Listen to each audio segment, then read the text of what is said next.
Hopefully, if it works. Good morning, everybody. Welcome back to the Opportunistic Trader. It is 10 a.m. on January 28th, and we're joined by Phil Flynn from cold Chicago. How's it going this Hey, morning, Phil? I'm doing great. I'm enjoying the snow, and we had what I think about 6 or 7 inches when I left the house this morning. And but in Chicago, that's not too bad. The So, real what's the wind chill challenge, this morning? it was warm today. I think when I woke up, it was like 16 degrees. We're going to probably Oh, be close to the 30s. Over the weekend on Saturday, when I woke up, it was 15 below. oh, that's what I thought Um, I was seeing for today. yeah, no, and I that don't was feel bad at all well, then. but it wasn't too bad because the sun was out. It wasn't windy. I drove to Wisconsin, no problem. We drove back. Um, Now this week, you bet. Yes, you bet. So basically, But um, why don't you give me your full? yeah, I mean, basically, we're supposed to get the real cold stuff, and um, later on this week, Wednesday, that's when the real cold stuff is going to hit. In fact, we could set a record for the coldest day in Chicago history. Now the coldest day in Chicago history I remember from the past basically was during the Bears Super Bowl parade. I think we had like a 40 below wind chill factor back in 1986. So I think we're going to be something similar to that this weekend. So All right. Well, there you go. So this is the warm day before the cold ones. it is. But let's jump to the markets here. S&P down 33. We got negative news from Caterpillar, from Nvidia, amongst a few others. They were talking about China, both of them. They were also talking, they had some individual issues on top of it. Then we also have crude oil down 3%. What are your thoughts right now? My thoughts are that a lot of what's happening are really surrounding, especially with Caterpillar, the concerns about the slowdown in China and the trade war with China. And as bad as the market looks today, um, um, as bad as it looks today, um, we think that with the talks on Wednesday with the Chinese, that we could actually maybe see some progress on that. So I think if we had more clarity on how these talks might be going, the market wouldn't be down nearly as bad as it is. And so I think that's one of the things that we're looking at right now. So we're not that worried about today. Um, I'm looking for a turnaround Tuesday. I know today, Monday, the mood was bad. There's nothing for the market to hang its hat on. And so you're seeing a lot of selling early on. But we've seen this so many times. Um, you know, um, Yeah, well, last week we actually had, it was Martin Luther King Jr. Day on Monday, but the futures were down Monday. They carried over to Tuesday, and then Wednesday, Thursday, Friday were up days. yeah, I'm just pulling up a chart right now. Nasdaq. It looks like we traded 65, just below 6,600, and then we rallied up to 6,800. We're now back to 66, 6670. yeah, Um, and yeah, exactly. And I think we've seen a lot of this volatility. But look at all the news we have this week. We also have the Fed meeting this week, right. and A I lot of think earnings, that a lot of Fed, a and lot Fed of on top. earnings, a lot of Fed. So I don't think you can buy into all the negativity, on just a couple of sets of earnings. I think there's more to it. I think you're seeing a lot of concerns about Brexit. Will they or won't they? Will we have a hard Brexit? I think you're seeing concerns about a China slowdown. Their industrial numbers were slowing. The global economy could be slowing. Well, actually, if that's the case, and if people believe that, well, the Fed's obviously going to be more accommodative. It's kind of interesting. Every central bank and the banker on the globe right now is going to be more accommodative, and so they're reacting very quickly to even a sense of any type of slowing in the economy, which means, of course, that if the economy isn't as bad as people fear, that all the stimulus is going to give us a nice little bounce. And I would suspect that based off what we're seeing from the oil demand side, that things aren't really as bad as people think. When I look at the employment here in the U.S. at a record levels of low unemployment, I would say the economy is still doing pretty darn good, and so it wouldn't take that much to get us out of this little slowdown mentality mantra that we're in right now. Yeah. Let's change gears on energy, but let's talk specifically Venezuela. Tell me what's going on in Venezuela and how that's playing out in the oil market. I mean, it's right now the collapse of the system right now. Maduro, of course, basically lost the election according to the United States, but not according to the Venezuelan military. Guaido, who the United States is recognizing as the real leader of Venezuela, is basically there. And last week, oil rallied on the possibility that the Trump administration was ready to go ahead and put sanctions on Venezuela. Well, that didn't happen over the weekend. Maduro last week, in a fit of anger, said that he was going to make sure that all the U.S. diplomats and U.S. citizens were going to be kicked out of the country. The Trump administration came back and said, you better be careful what you're doing because any mistreatment of U.S. diplomats or Americans would be met with a swift response. Then Maduro backed off a little bit. He said, all right, the diplomats can stay. We're going to wait till things cool down a little bit. So they basically backed off.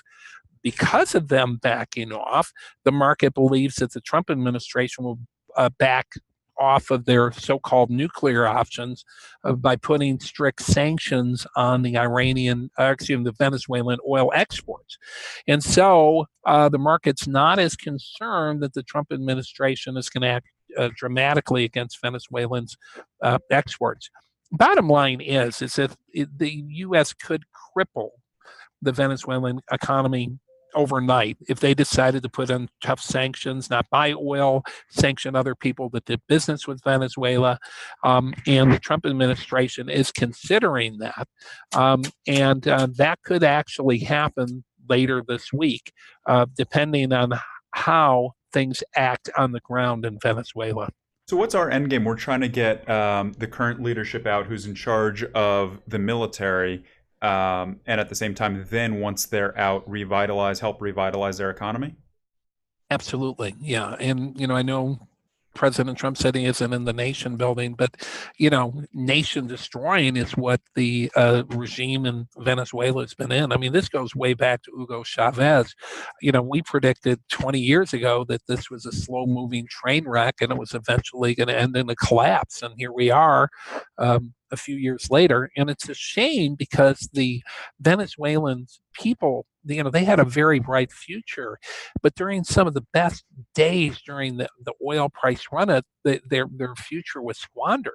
Instead of taking advantage of the fact that you're sitting on some of the biggest oil reserves in the entire universe, you had the government take over the oil industry, refuse to make investments, use the Venezuelan oil as their political piggy bank, confiscate property from the millionaires and the billionaires and kicking them out of the country. And then all of a sudden you're at a point right now where even if we don't put sanctions on Venezuela, they don't have the ability to pump their OPEC quota. That's so sad. It's so sad. People are hungry and starving, because of a political ideology. What scares me even more is that, there's people in this country that want to go down the same path. We had far-leaning politicians and actors and everybody else, throwing out that the democratic, socialism that we saw in Venezuela is a model for our country and how wonderful it was and how fair it was. Well, we see how wonderful and fair it is right now, don't we? Yeah.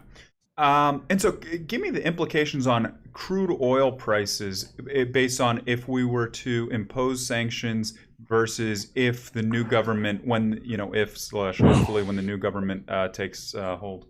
It creates a lot of different dynamics. The bottom line is that the Venezuelan crude oil really isn't WTI crude. It's a much heavier, balance of crude. But what would potentially happen is it would drive up the cost of WTI because it's the best alternative for people to hedge against the loss of crude oil. But where it could really create a problem is in the refinery outages. In a weird way, it could actually slow down U.S. refining activity because U.S. refiners basically would shut down because they would have a shortage of the heavy crude. That could lead to shortages of diesel first, gasoline perhaps down the road. So it would definitely drive up the prices of product.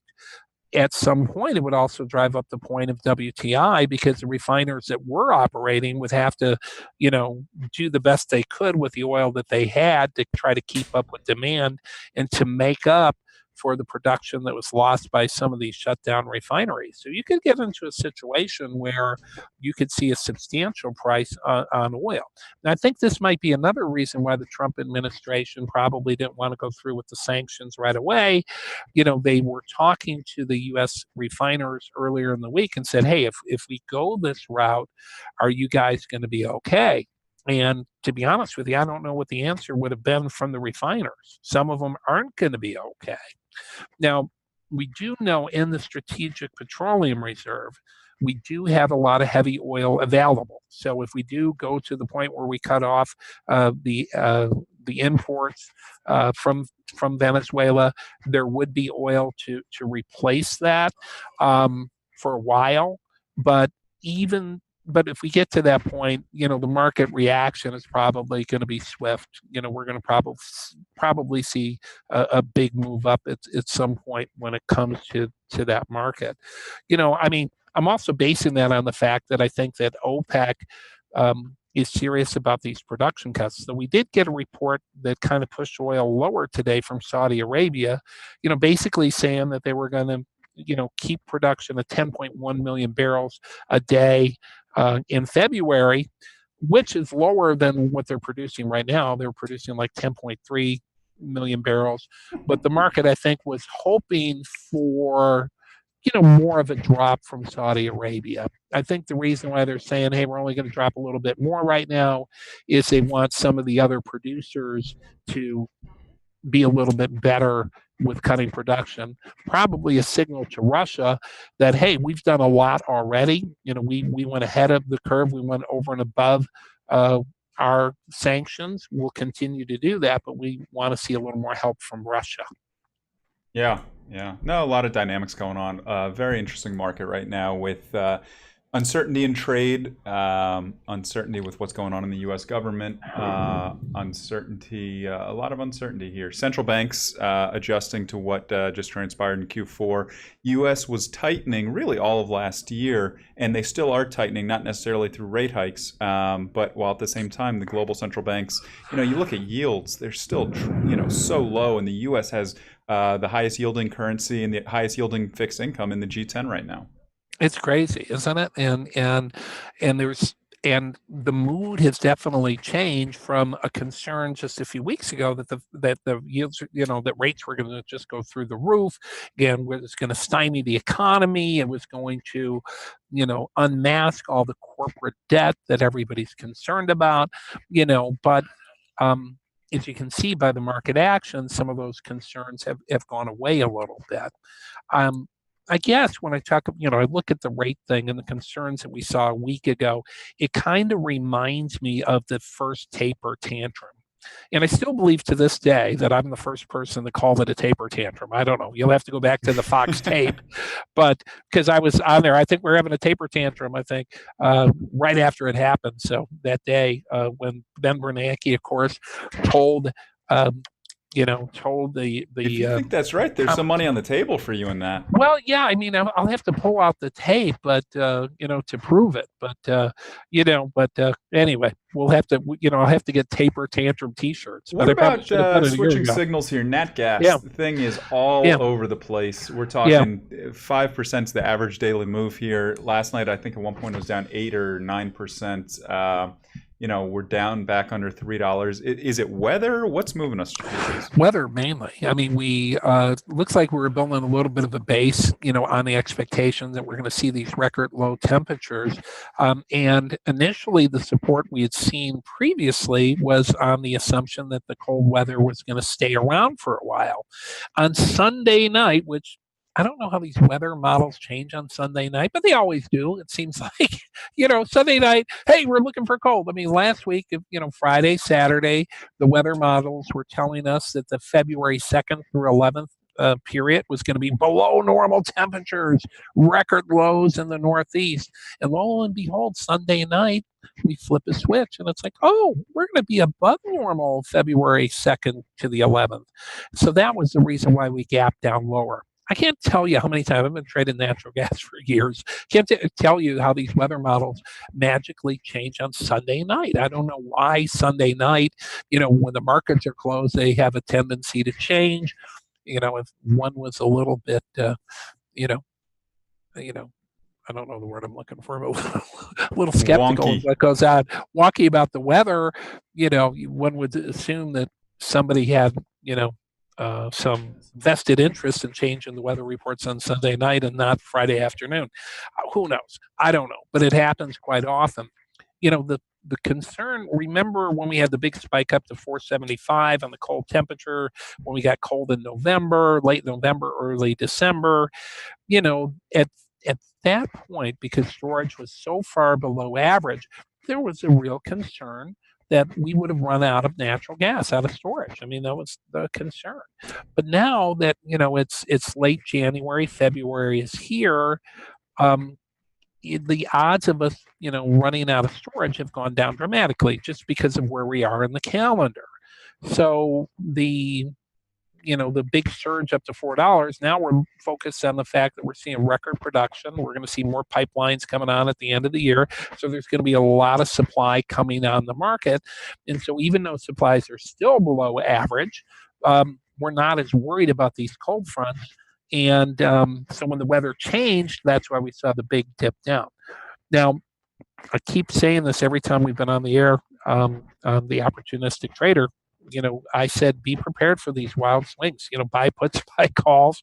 Have bullish and bearish, because you're going to see these wild swings probably now more than ever before, just because of the total difference between natural gas and storage being below average, but production being well above average. And it all comes down to weather and demand, and that's the driving force. Yeah. All right. I really appreciate the time. This is Phil Flynn of the Price Futures Group and Fox Business Contributor. Stay warm. I will. Thanks for the info. We'll talk to you later on. Just blow the wind our way from Florida. You can just, fan it this way. There you go. All right. You guys had a lot of rain, though. That's what I saw. We did have an ugly weekend of rain. You saw it in the Pro Bowl. A lot of rain, but it was temperature-wise, it's about 60 degrees right now, and this is one of the colder days of the year. Okay. Well, bundle up. Exactly. All right. Talk to you later, Phil. Thank you. Bye.